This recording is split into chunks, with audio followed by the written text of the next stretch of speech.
Monsieur le Président, Monsieur le Ministre, mes chers collègues, voilà un débat essentiel, s'il en est, la dette. Quel niveau de notre dette aujourd'hui? C'est vrai, quand on dit 3 416 milliards, personne ne comprend. Par contre, si on dit que cette dette représente 11 années d'impôts et de taxes, ça commence à parler un petit peu plus. Et d'où vient-elle? Vient-elle seulement des baisses d'impôts qui n'ont pas été financées par des baisses de dépenses, comme je l'ai entendu jusqu'ici? Non. Malheureusement, la malheureuse dissolution a arrêté une commission d'enquête à l'Assemblée nationale qui était très intéressante sur d'où venait la dette, d'où venait la création de dette. Et quand on regarde les auditions qui ont pu avoir lieu lors de cette commission d'enquête, on s'aperçoit qu'il y a 34% de cette dette qui vient des baisses d'impôts non financées, mais aussi d'augmentation de dépenses, parce qu'on a eu des augmentations de dépenses pendant la période. Il y en a 25% qui vient du « quoi qu'il en coûte », et il y en a 40% qui vient des retraites, du déficit des retraites, parce qu'il y a un déficit caché des retraites dont on ne parle jamais et qui constitue une bonne partie du déficit et une bonne partie de notre dette. Donc, qu'est-ce qu'il faut faire? Est-ce qu'il faut, comme on l'entend sur les bancs de la gauche, continuer à augmenter la dépense et à rechercher encore des impôts nouveaux?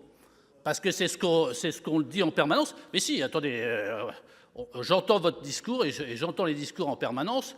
Il faut continuer à faire ce qu'on fait depuis 50 ans, c'est-à-dire on augmente la dépense et on augmente les impôts. Et on voit bien où ça nous mène aujourd'hui. La seule chose qui n'ait jamais été tentée jusqu'à présent, c'est de baisser la dépense.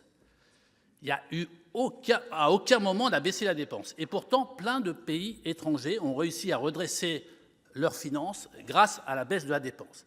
C'est pour ça, Monsieur le Ministre, malheureusement je ne l'ai pas apporté aujourd'hui, mais j'ai un livre à vous offrir qui s'appelle « Des économies en veux-tu, en voilà », dans lequel j'ai repris effectivement le diagnostic de la situation actuelle et la nécessité de faire des économies un petit peu partout.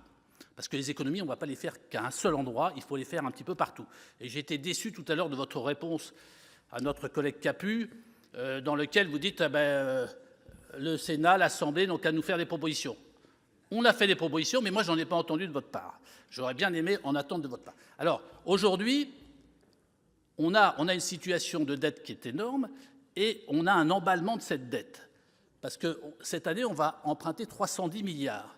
Et j'aimerais bien, notre collègue Sautarel a parlé tout à l'heure de bonnes et de mauvaises dettes, dans ces 310 milliards, quelle est la part de bonne dette, selon vous? Quelle est la part sur les 310 milliards de ce qu'on fait qui va être bon?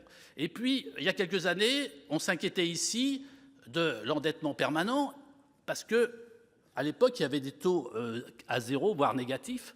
Donc on nous disait, on peut s'endetter. Et on avait dit, attention, on a été plusieurs à le dire à l'époque, attention, il risque d'y avoir un retournement à un moment donné et on va se retrouver très mal. Et ce retournement, on est en train de le vivre. 3,5% de taux d'intérêt, alors que notre croissance est à peine d'1%, avec l'inflation, ça fait disons du 2,5%. On a des taux d'intérêt qui sont au-dessus de ce que l'on peut gagner. Alors, une de mes questions, c'est de vous demander, Monsieur le Ministre, à partir de quel niveau de taux d'intérêt vous pensez que cet emballement va nous emmener dans une spirale infernale immaîtrisable? Et puis, on a des baisses de notation de la part des agences.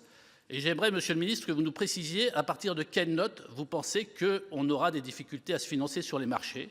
Est-ce qu'il y a un moment où il arrivera, alors peut-être pas la faillite, mais qu'on doit se mettre sous le coup de la Banque centrale européenne qui nous imposera à ce moment-là des efforts considérables qu'on n'aimerait peut-être pas avoir à supporter. Merci, chers collègues. Monsieur le ministre, avez-vous des réponses? Merci, Monsieur le Président. Nous connaissons bien, Monsieur le Sénateur Vincent Delahaye, sa connaissance très fine de tous ces sujets. Donc j'essaierai d'être très modeste dans les éléments de réponse que je peux apporter. Vous l'avez souligné, Monsieur le Sénateur Delahaye, une part importante de l'accroissement de dette est liée à notre système de protection sociale qui a besoin d'être réformé. Et je sais bien qu'à travers cela, vous faites référence aussi aux décisions qui ont été prises, enfin pas la décision qui a été prise, mais en tout cas au choix qui a été proposé à l'Assemblée nationale de suspendre pendant un an la réforme des retraites, mais je sais que le débat reviendra ici et que le Sénat a une position toute différente. Le bon niveau, c'est le niveau qui permet finalement de voter un budget sans avoir à recourir et à accroître le volume de notre dette, c'est-à-dire de la ramener d'ici 2029 aux 3% de déficit, qui est le niveau à partir duquel nous n'accroissons plus la dette du pays. C'est celui-là le bon niveau. Les taux d'intérêt, compliqué de vous répondre parce que, souvenez-vous, il y a quelques années en arrière, avant la crise de 2008, on a même eu, après la crise de 2008, des taux négatifs. Et avant la crise de 2008, je me souviens, on empruntait parfois à 5 ou 6%. Donc tout ça est très lié plutôt à notre capacité à rembourser. Pour l'instant, les notes des agences de notation, je ne veux pas aller dans les prophéties autoréalisatrices, je me méfie un peu de ça. Les agences de notation nous maintiennent une note de 16 sur 20, c'est pas si mal. Je préférerais bien sûr avoir 18 sur 20, mais pour le moment, la situation de la France n'est pas au bord du gouffre. Elle est maîtrisée, elle est tenue. Vous avez toutes et tous appelé à la responsabilité, et la responsabilité, c'est d'essayer de tenir cette trajectoire qui nous ramènera sous 3% en 2029. Merci, chers collègues. Vous voulez vous exprimer pour 1 minute, allez-y. Question qui n'était pas forcément facile, je ne sais pas si ça marche. Mais, Monsieur le ministre, on s'aperçoit qu'on a comme un emballement des intérêts de la dette. Beaucoup ont souligné ici que les intérêts de la dette vont bientôt être le premier budget de la France. C'est quand même pas terrible de payer autant d'argent au marché et à ceux qui nous prêtent. Donc, à un moment donné, je dis bien la seule politique qui n'ait jamais été essayée en France, c'est la baisse de la dépense. Pour ça, il faut du courage. C'est vrai qu'il faut beaucoup de courage. Et moi, j'attends et j'espère que les Français feront confiance à des candidats qui seront courageux et qui montreront du courage, parce que c'est vrai que la démagogie c'est facile, distribuer de l'argent c'est facile, dire on va faire payer les autres, certains, et puis il y a 0,1%, on dit ah ben c'est eux qui vont payer, c'est très facile. Par contre, réduire la dépense, la maîtriser et faire preuve de rigueur dans la gestion de l'argent public, ça c'est beaucoup plus difficile. Merci, chers collègues. La parole est maintenant à